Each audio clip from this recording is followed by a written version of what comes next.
Hello and welcome back to the Jazz Ranch, lads and lassies. Tonight I'm going to be playing for you the song I Got Rhythm and showing you some things about what we call rhythm changes. And you know, around here at the ranch we get a lot of weirdos and crazy people show up here. And one fellow came up during a break and he asked me, he says, "Do you know why the piano was invented?" I said, "There's got to be a joke here." So I said, well, possibly because us pianists would feel neglected.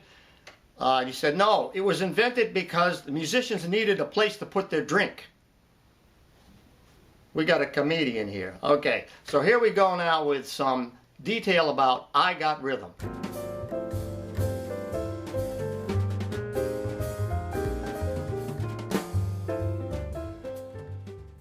Starting out here, I want to play I Got Rhythm by George Gershwin, just to look at the chord progression.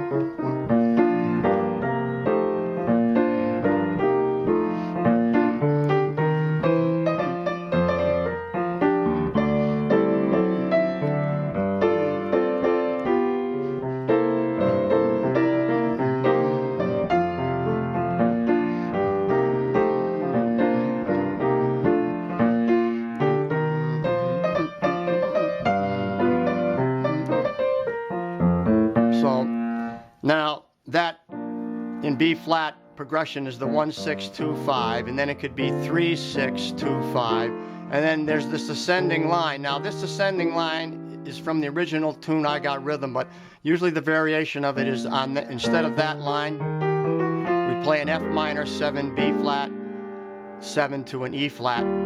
It could be E flat major or E flat dominant, then the A flat, and then a turnaround. That you'll see that on Anthropology when I continue. Now the bridge always goes up a third, major third, to a dominant chord.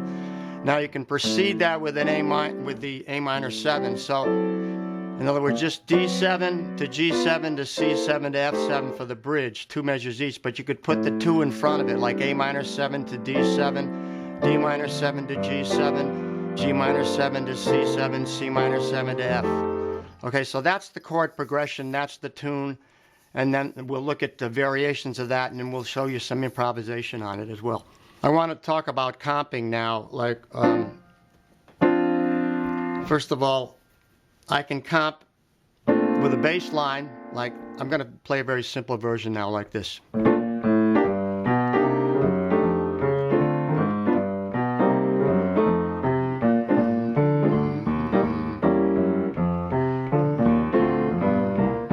That idea. Now, in that particular technique, I'm playing a 4-note bass line. In other words, 4 notes to the measure. In other words, a walking bass line, playing a bass note on every quarter. And if I played a 2-beat bass line, it would sound like this.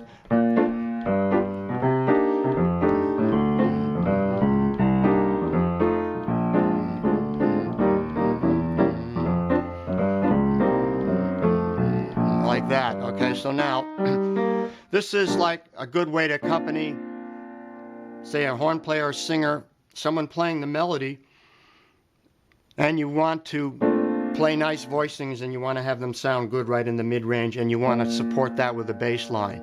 Now, if you're playing with a bass player, now you don't need to do that bass line, so now you could move it up to like spread voicing, so it'd be more like this.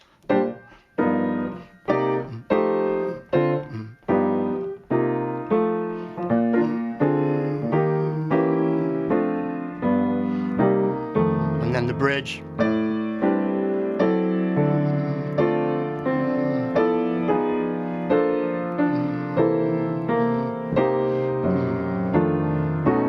Those are more like spread voicings. That'd be the second way to comp, and the third way in terms of voicings now. And the third way would be to move the left hand up to the rootless position, which it's taking over the place of the right hand in the first version. Now I'm playing these rootless chords here, and then maybe adding octaves or some harmony in the right hand, like this. I'm not playing melody, but same.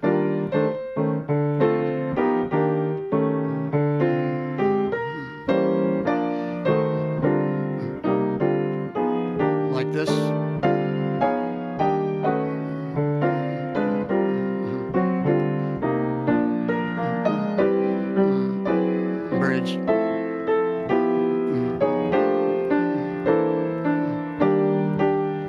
principles of rhythm are going to also apply to the comping the way they did to the left hand comping when you're playing melodies. So it might sound something like this. I'm going to take this third version now and comp over it like this.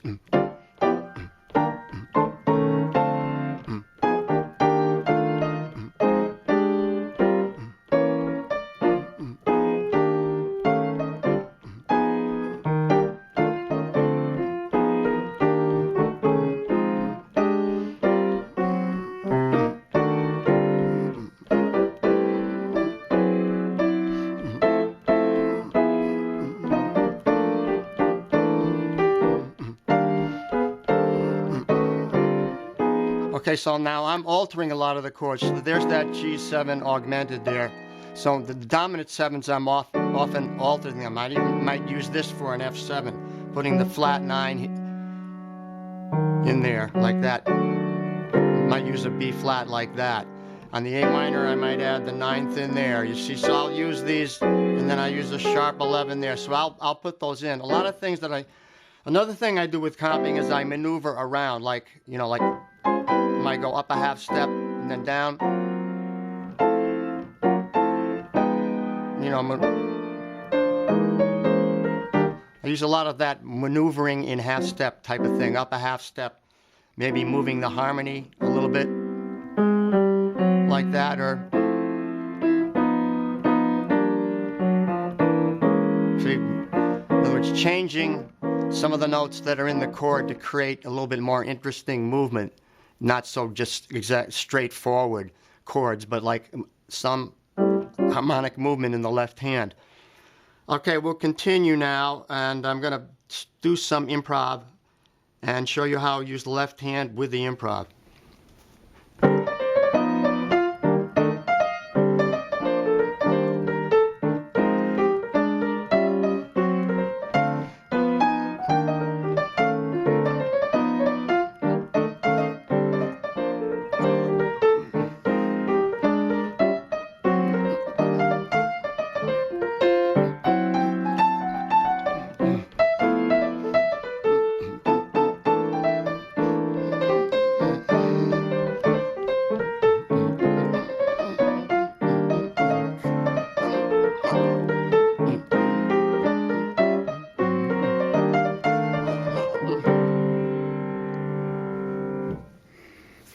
I'm setting the metronome to 88 for the 2 and 4.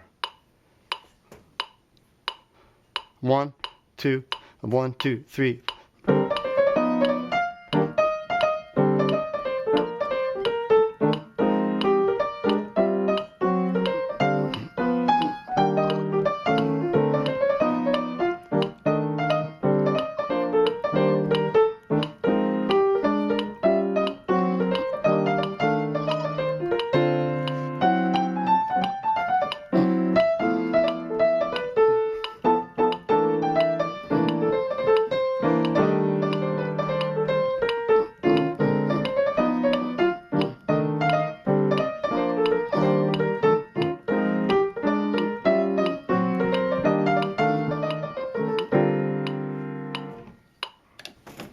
We'll start out by taking a look at the song Anthropology by Charlie Parker. This is a good one to practice for bebop technique, and it's based on rhythm changes. Now, there are a variety of different variations called variations on rhythm changes. These are pretty typical. It's the 1, 6, 2, 5.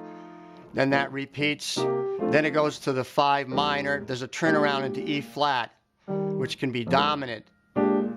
And then an A flat 7, and then a 3, 6, 2, 5 back to 1 again. Then the bridge, of course, goes up to a D7 here now. So that's the 3 chord dominant, and then it goes around the cycle of fifths. D7, then G7, C7, and F7, taking us back to the A section again. So now there's different variations. This is like 1, 6, 2, 5, but it could also be, I've played it with half step variations like this.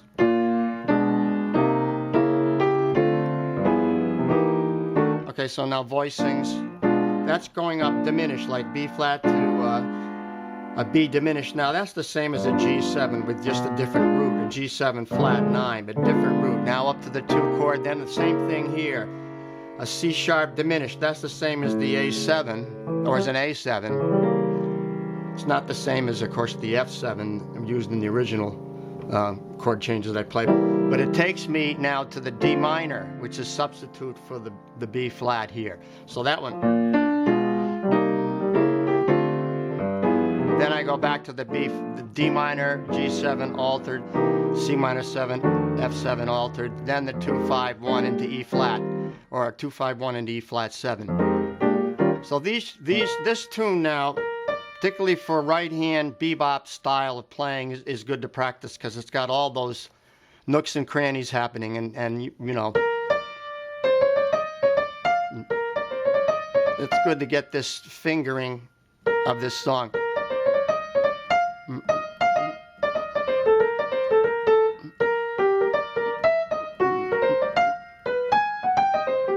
And that type of thing on the bridge.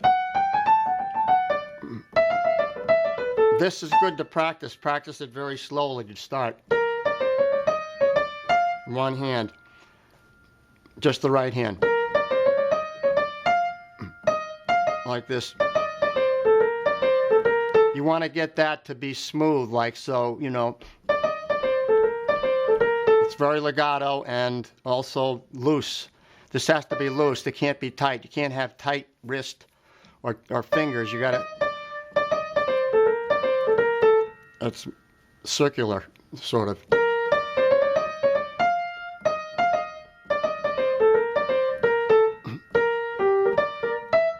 So on. So this is one song that's good to practice. Now, what am I doing in the left hand? Well, there's two different things I can do with the comping. And usually with this one here, I'm using rootless voicing. So B flat here. I go to the G7 now. I alter the dominant chords quite a bit.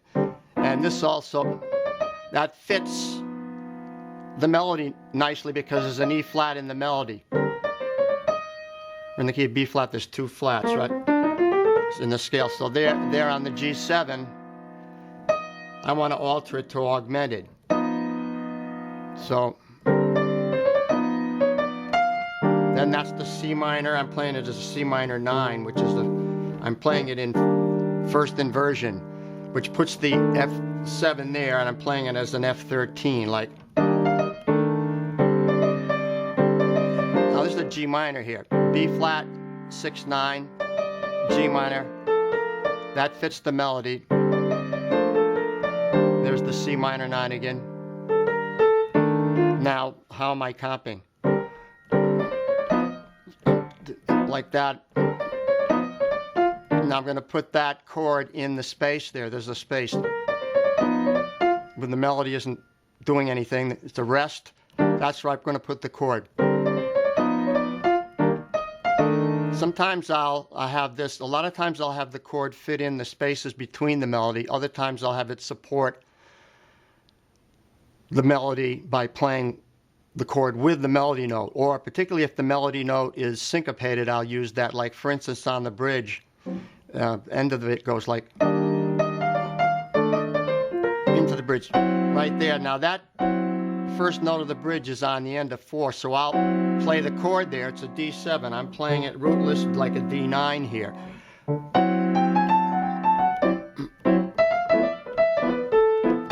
And then right there, bop, bop, I'm going to play bop, bop.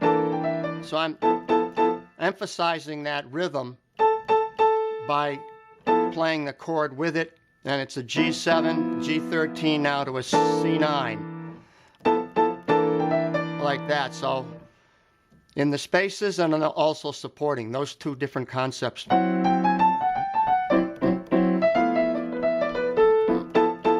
there, I put it in the space and then with it. Same thing, I'm hitting it there on the accent of the up and 4. Yeah. And so on. So this is a first one to start with. Maybe after I got rhythm, you might want to then move on to anthropology, because it's a good bebop tune to practice the progression and getting your fingers to maneuver in that way and get used to playing in a bebop improvisational style, because this song sounds like improvisation, but it's actually all written out for you.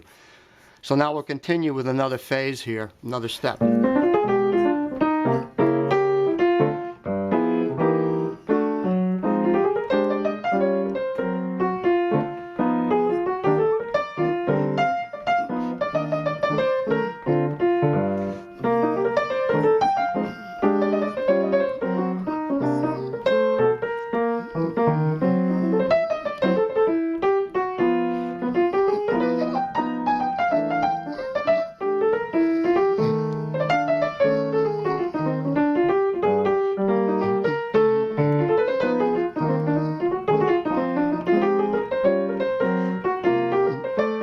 That was just one chorus.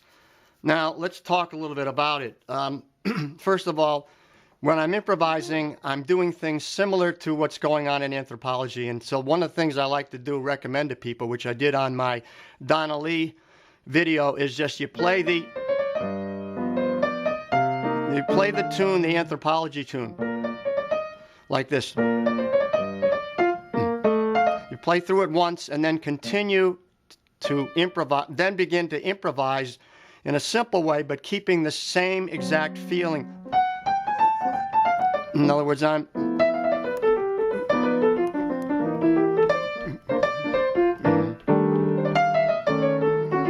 keeping that sort of right hand, the way I'm articulating it in the right hand, the way I'm phrasing it,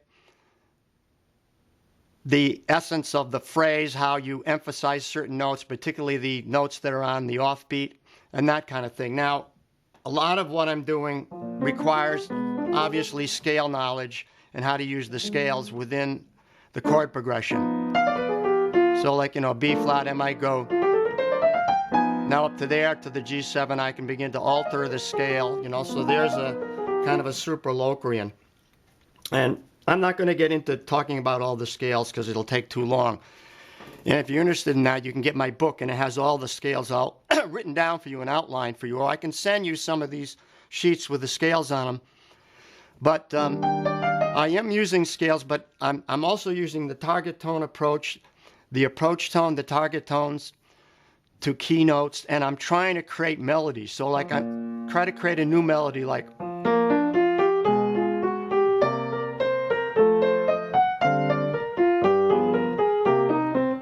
There's an eighth note exercise where you're just playing eighth notes.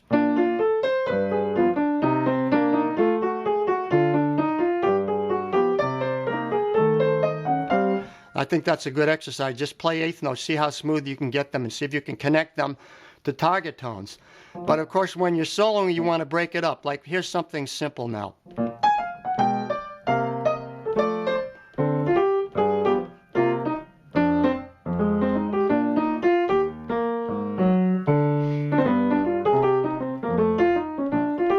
See, now, I'm trying to show you the right hand, so I'm simplifying the left hand.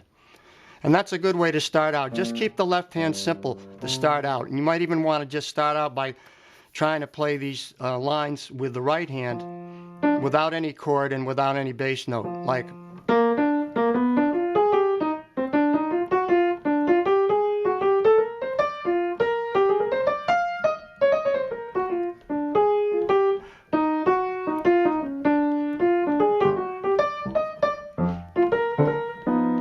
Now I'm going to put some chords in.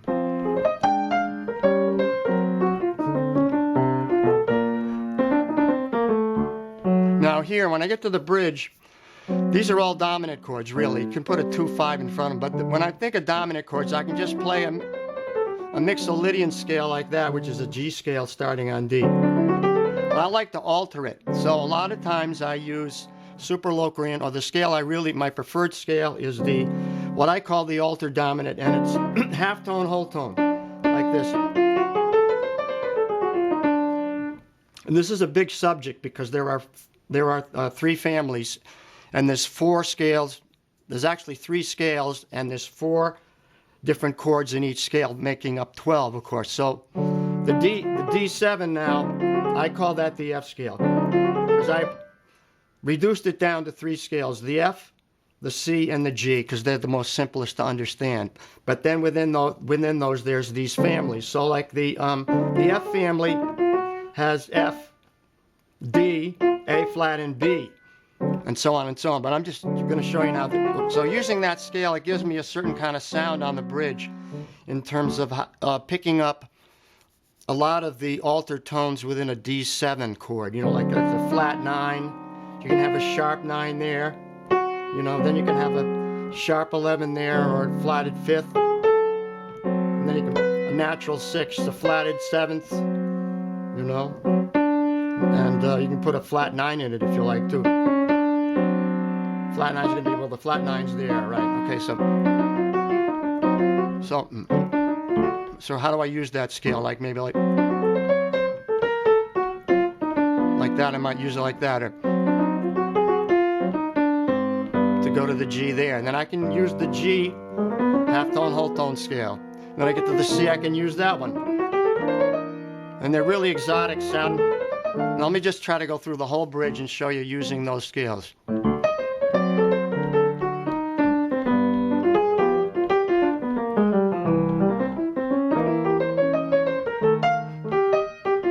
Now change it up. I don't want to, it's too monotonous if you do.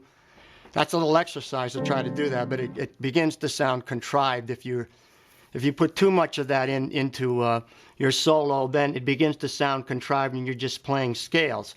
I want to play melodies. I want to use the scales to enable me to have knowledge and have like fluidity in my playing, but I want to think of melodies and want to combine them with runs and with simple things and complex things and with space. If you really want to listen to a great improviser, check out Horace Silver, because he would play things like this. He would do little ideas like, you know, he might go like this.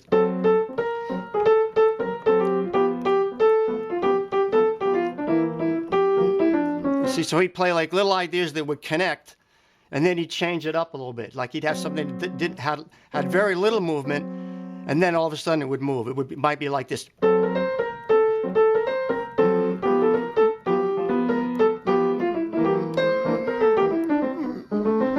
He does that.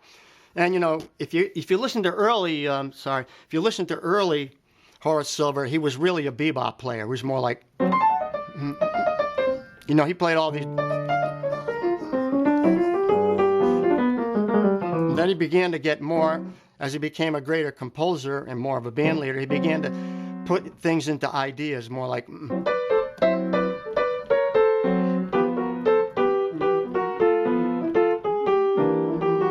He played simpler and more meaningful, more deliberately, I guess you could say it. All right, so now we'll continue with another phase of this. Yeah, continuing now. You might want to first start by just playing, improvising in a very slow manner.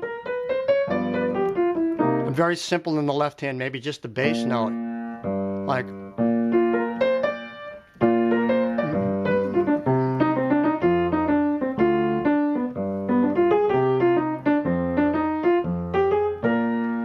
I don't really know how advanced you are, but that's a good way to start, particularly if you're beginning to learn improvisation, is keep it simple in the left hand, or don't even use the left hand. Just. And maybe another idea is to just play eighth notes, you know, like try to connect every chord, like in other words, the.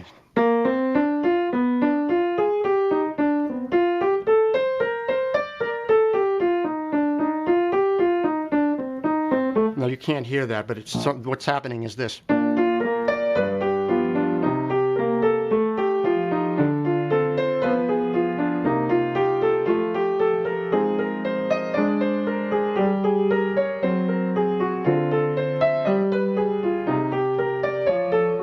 See, in other words, I'm playing eighth notes and I'm trying to connect them to get fluidity in my playing. Now, notice that I'm using simple things in the left hand here.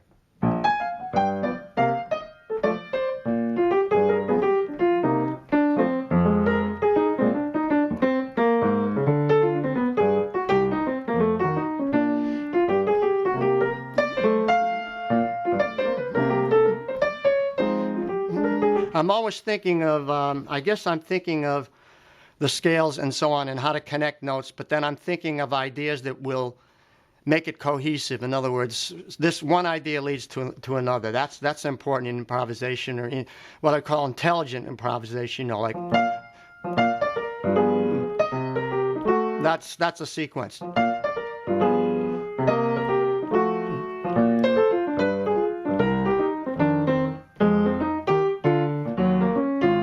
Okay, so there I changed the chord. Now the alterations of chords. Sometimes I do something like this. Like, here's the regular progression.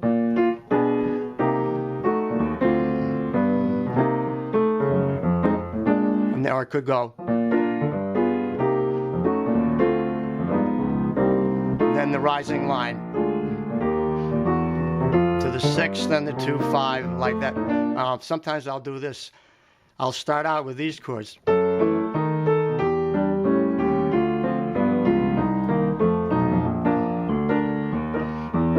I'm not sure if you can see that in the screen, but what I'm doing is I'm playing altered. The first 8 measures are altered. F sharp, half diminished, or F sharp, minor 7 to a B7, E minor 7 to a A7, D minor 7 to a G7, C minor 7. In other words, I'm creating a 2-5, a cycle of fifths that takes me to B flat. So like now I have a whole new set of things I can do, like you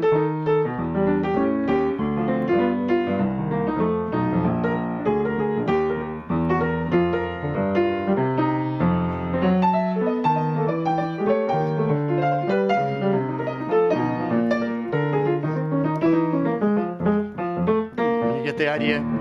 That's just one idea. The other idea was to that you can do is when you get to the bridge, instead of playing cycles, go down in half steps. Like, now that doesn't sound like it's down a half step, but it really is. It's going like this, like that.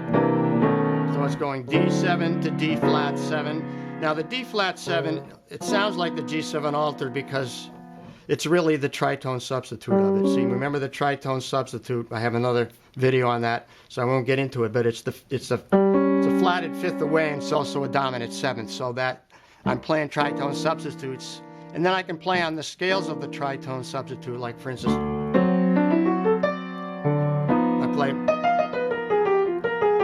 I'm thinking D flat scale there now. Even against the G, if you play the G in the bass, so the bass player is playing the G, you can still play that D flat scale. So I'm doing.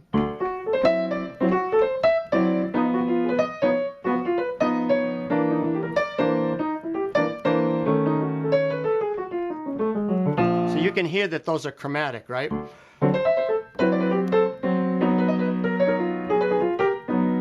You know.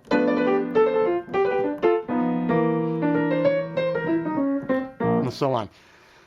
Okay, let's come up with some more ideas. We're going to switch over now maybe and look at Olio, which is another tune that's based on the rhythm changes. The song Olio is another tune that's based on rhythm changes. It's a really good one to practice. It was written by Sonny Rollins and it was recorded by John Coltrane, Miles Davis, many others. It's tricky, so it's a good one to practice, and it has a bebop feeling to it. It goes like this.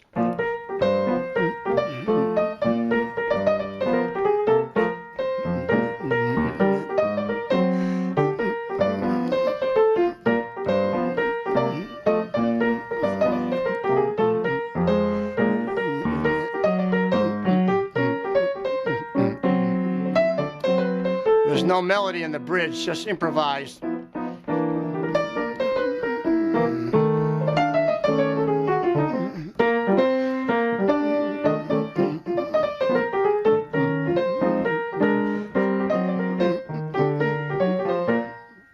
So Olio is a good one to practice for a head to play on for improvising on rhythm changes, and it's very tricky the way the rhythms are, so it's a good thing to practice for that. So I keep the left hand simple, maybe something like this.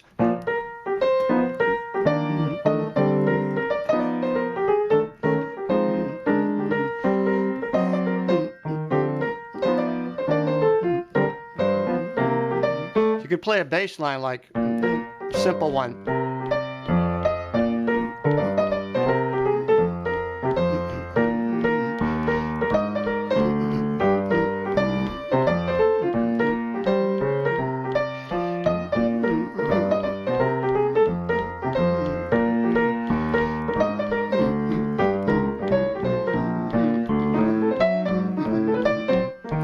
no melody on the bridge, you're just improvising.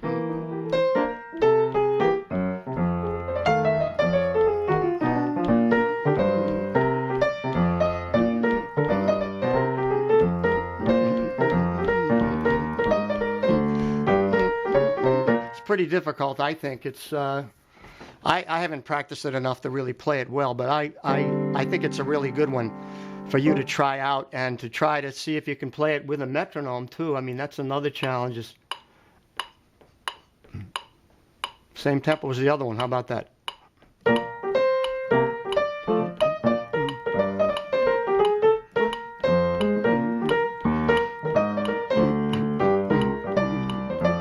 You get the idea of that. So let's just try playing it a little bit without the metronome now.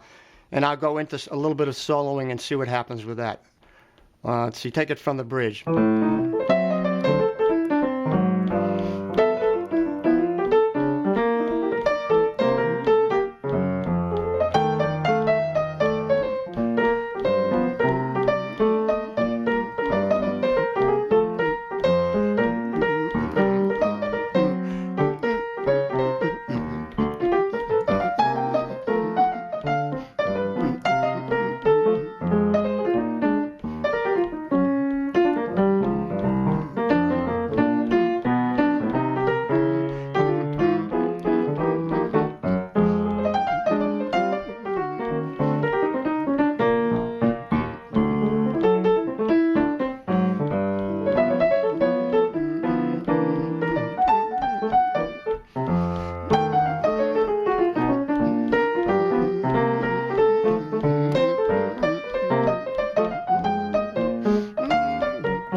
Let's see if we try something a little more up-tempo. Actually, you could play this one more up-tempo, like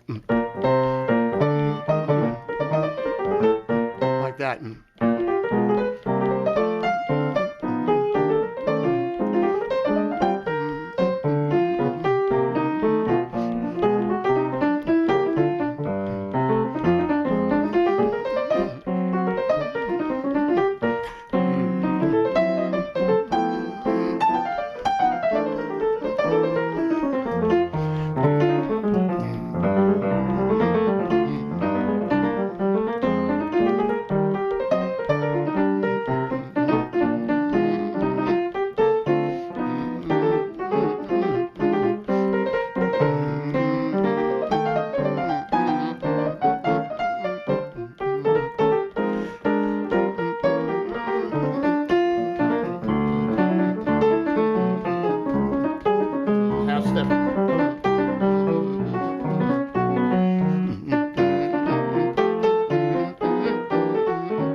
That's all she wrote for this lesson, but thanks so much for tuning in.